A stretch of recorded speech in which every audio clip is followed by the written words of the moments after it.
What's happening this week in Warcraft? Hey, it's Soul, and you can help support the channel by liking this video, subscribing for more WoW coverage, and catching me when I'm live. It's just a day before the new trading post kicks in, featuring a Dark Moon Fair sort of vibe, and who knows what else. Double check your traveler's log, loot the chest, and make your final purchases before the new month, and stay tuned later today for a full preview of everything available right here on the channel. Timewalking's back, this time it's Warlords of Draenor. Blast through 5 dungeons for a chance at champion level gear from the Undermine raid. It sure feels like the planets aren't well aligned this time. Like, here's what I mean. Previous seasons happened to align with Timewalking weeks featuring the Burning Crusade and Wrath of the Lich King and Cataclysm, which all gave additional chances for champion gear and hero gear thanks to the raids. So it'd sure be nice, Blizzard, if more Timewalking raids across the eras became a thing to give a more consistent flow of hero gear for those of us who do the raids. It's also a catalyst week with the additional charge to complete our tier set bonuses, or more importantly, our transmog sets. This coming Saturday is the Dark Moon Fair with all the good stuff, including profession points and rep bonuses to help you finish off your Undermine and other reputations. Packed House is the brawl, and over in Mythic Plus World, it's a Tyrannical Fortified week, and the Zealotath affix is Pulsar already. Yeah, catch the orbs from other players, and don't run away, that's bad. There's no guarantees, but I may try another hand at keys this week after jumping in for the first time last week. I gotta admit, it wasn't so bad. I'm surprised by the night and day difference at what farming Gilded Crests is like compared to last season. This week's reminders are pretty short, so I wanted to take some time, or I guess pad the video, by once again featuring the add-on I'm asked about most because people look at my damage numbers and they're like, dude, how does he do that? What do you use? The add-on is called Nameplate Scrolling Combat Text. A link to that is in the video description. I figured the best way to show you what's going on is to talk you through step by step. Just so you guys know, I happen to also be using the Blizz Move add-on as well as Plater, in case you're wondering about some of the other visuals. So here's the menu right over here. It's accessible from the options and add-on screen. Here's the button to just turn the thing on and to override the normal Blizzard scrolling combat text that you typically see. There it is right up there. Here I opt to display overkills and to display absorb damage in case I'm trying to fight someone who has a big old damage shield. But let's take a look at the good stuff. Actually, here's one more thing to look at. This personal SCT.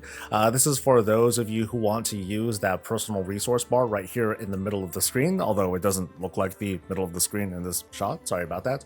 But that's if you want to use that option, and you can get some additional options that way. So now that we're at the actual options, let's take a look at what's going on. You can see the numbers doing their thing here, and you'll see everything change as I adjust the values here. For example, the animation speed, if you want to customize that and make the numbers move a lot faster, you can go ahead and just use the slider, go back and forth, and keep in mind it not only increases the speed that these go, it also increases the duration that they remain on screen. So it's not like you'll have them like flying off the screen or anything crazy like that. Here you can adjust the kinds of animations that you use, and by the way, everything that you're seeing here is my personal configurations. I think some of these come out the box. Others of these are things that I had configured like years and years and years ago. So you have different kind of animation styles. You can like have them off, for example, or you can have different kinds of ways that they show. You can see how these numbers fall, so you can adjust the animations however you like, and this happens to be what I like. Criticals I have pop up a little bit differently. Whenever they pop up, you'll see them rise to the sky as opposed to having that little fountain feel to it. I don't really bother with the misses and parries, and I also make it so that whenever crits happen, they pop up a little bit more. So that's how you see those sometimes pop up. Here you can adjust the font type. So you can adjust to any of the available fonts that you have, including ones that you might add for yourself, and also do like little bits of effects. Here you can kind of notice I have the offset set to very low. You can see that the numbers pop up like a little bit lower than the nameplate, because originally these numbers, they pop up right off the nameplate, hence the name of the add-on. The reason why I have it do that is to kind of achieve the effect that's similar to the default Blizzard stuff, where the numbers sort of come from the enemies, and I wanted to try to replicate that as much as I could.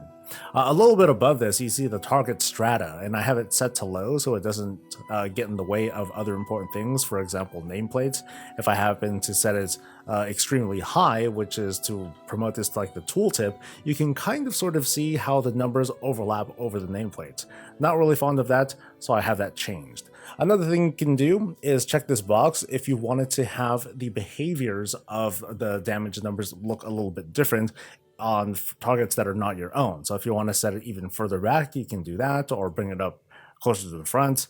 To me, it's not really an option I really care for, so I just went ahead and left that alone.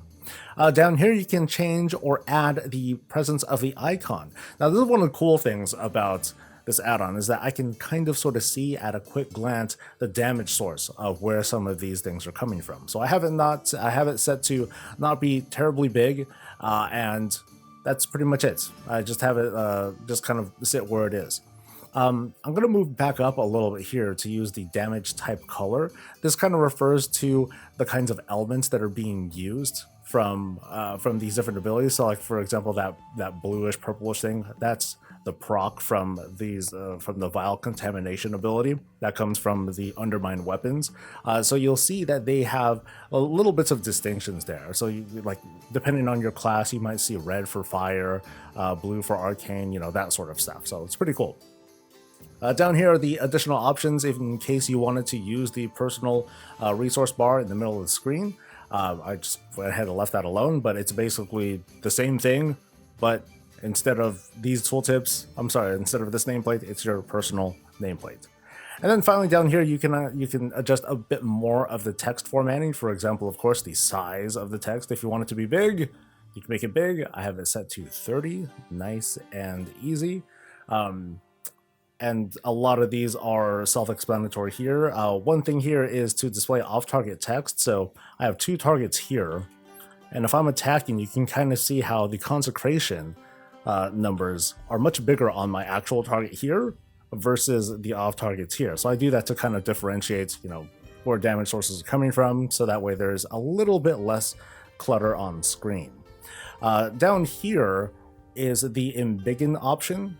So if you wanted to make your crits pop up even more, you can have them eventually, as they pop up, you can make them bigger.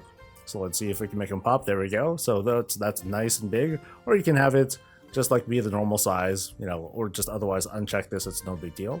I like seeing crits every now and then, so I want to show them there.